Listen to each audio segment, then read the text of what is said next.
তুমি ফোন করছো? হ্যাঁ, কেন? ফোন করবো একটু। কাকে ফোন করবে? মাসি। হ্যাঁ, মাসিকে। মাসিকে? কালকে মাসি মানে কি, আমার মাসি না তোমার মাসি? তোর মাসিকে আমি চিনি না, কোনো জন্মে দেখিনি। তোমার মাসি বেঁচে আছে এই বয়সেও? আমার মাসি বেঁচে থাকবে না এখনো, আমার মাসির কি বয়স হয়েছে? আমার মাসি না তো, আমার বোন।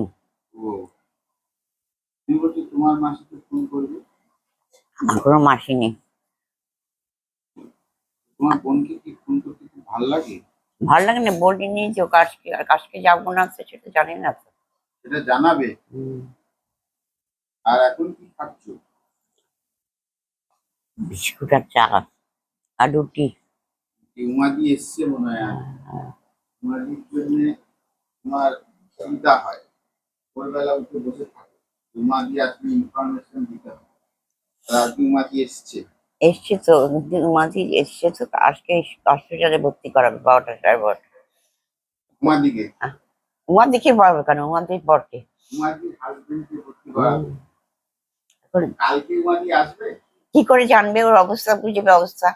অবস্থা বুঝে ব্যবস্থা। ও- না, ওদের থাকতে হয় হসপিটালে একজনকে হ্যাঁ, সারাদিন। সব হসপিটালে একজনকে থাকতে হয়। এখন তো আর আয়া সিস্টেম নেই, উঠে গেছে। এখন তাহলে তোমার তো একটু অসুবিধা হবে কালকে। কালকে 3টে প্রচন্ড প্রবলেম হবে। কালকে ভর্তিও আছে। আমি ভর্তি হলে একদিকে শান্তি, তুই বাড়ি থাকবি না তো। একটা ভর্তি না খেয়ে থাকতে হবে। না, আমি হোটেলে কি ভাত খেয়ে নেবো। হোটেলে গিয়ে ভাত খেয়ে নেবে? হ্যাঁ, বাবা, ঠিক। আবার পেট পেট খারাপ, আর পেট টিপলে আবার বমি হয়ে যাবে না তো? আগের বার তো পেট টিপেছে, বমি বেড হচ্ছে। টিপে সারাদিন না খাওয়া আসি। আমাকে তারপরে পরিষ্কার করাতে হয়েছে কই- পেট টেট।